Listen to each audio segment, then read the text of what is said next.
Hola, ¿qué tal, my dear amigos? Welcome back to Learn Spanish World.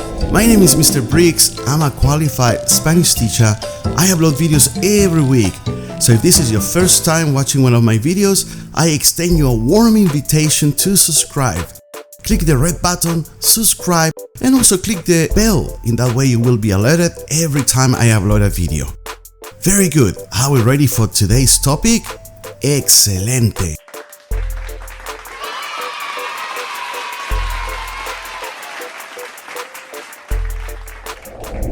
Maybe some of you can speak more than one language.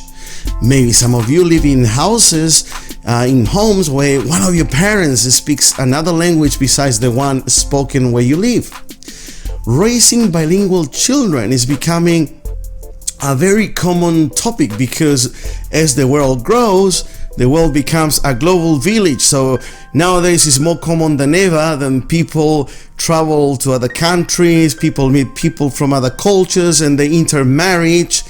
And it's very common and prevalent to see families where one of the parents was born in a different place and so on. Now, sometimes within these families, the kids only learn the country's language, and unfortunately, they do not acquire the parents' language, the parent that was born overseas or in another country. On the other hand, there are families where kids are exposed to not only 2 or sometimes 3 or 4 languages, and the kids are pretty much like a sponge. They absorb all the languages that they are surrounded, and they learn these languages to perfection.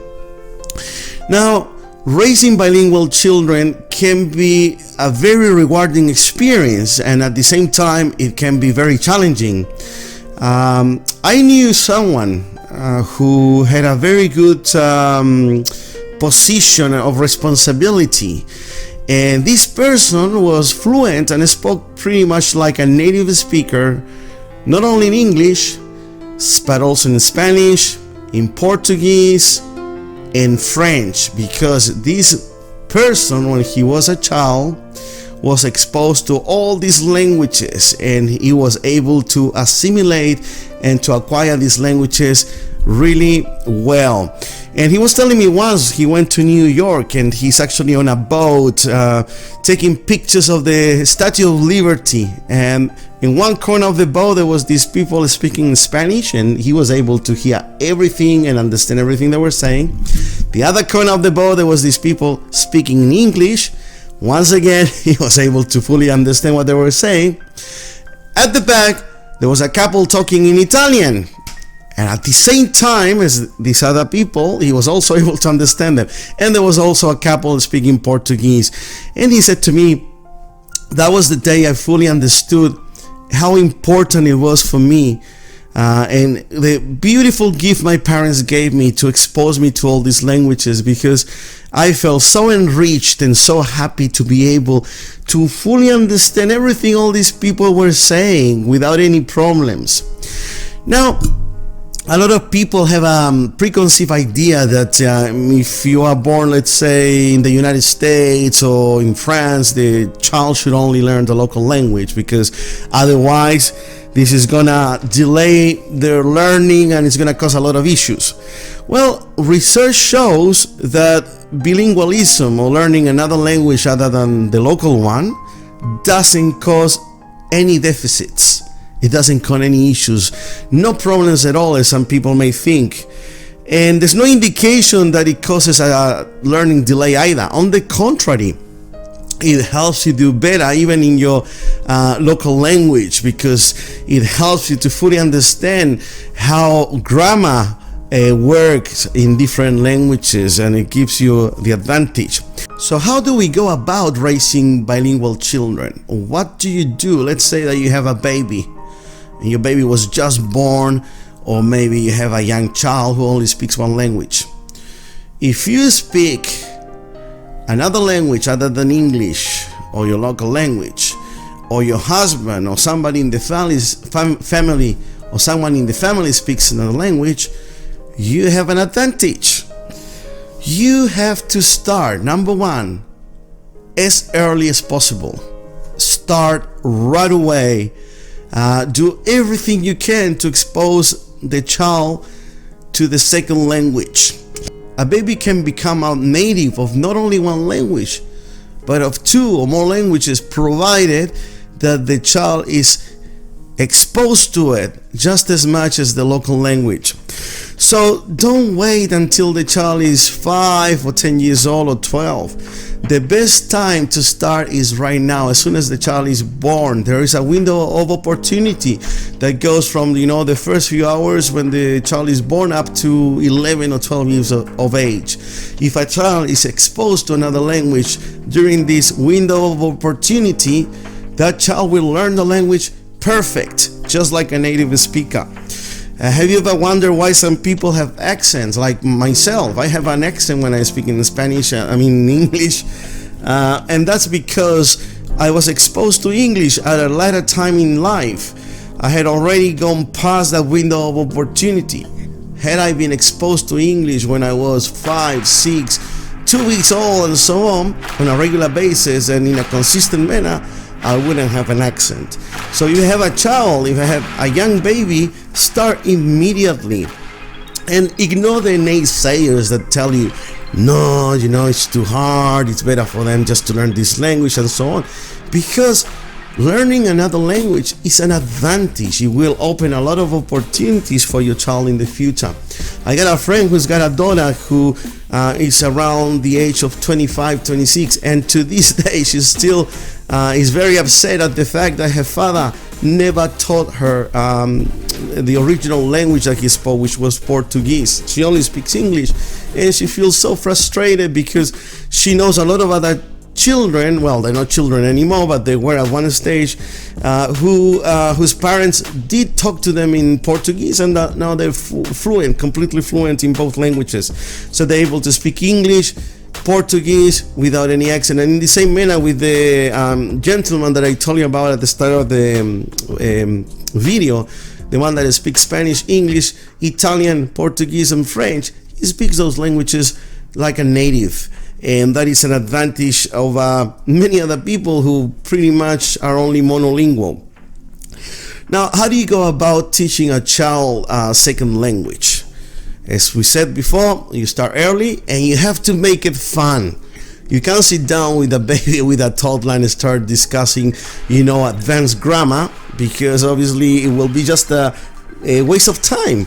And if the child is 8 or 9 years old, you expose him or her to grammar, you're just gonna help him or help her hate the language. So make it fun. I gotta say that I'm very proud because I have a daughter, and my daughter was born in Australia. She is fluent in both languages, in English and Spanish. When we went overseas, when we went back to my home land where I was born for a holiday, people were dumbfounded after they found out that she wasn't born in their country. When they found out that she was born in an English-speaking country, they could not believe how proficient, how well articulated and coherent she was in Spanish. And I feel proud because it was tough work. It wasn't always easy. I mean, she started going to school, and obviously the target language, the second language, becomes less prominent. And I feel very happy because she was translating there for mom. The little one, because she was exposed at a young age, she would watch the cartoons that she loved in Spanish. She would do some reading in Spanish. I remember when she was little, I would read to her stories in Spanish, and I would talk to her always exclusively in Spanish. Whenever she wanted to say something to me in English, I would say to her, ¿Qué dijiste? What are you saying?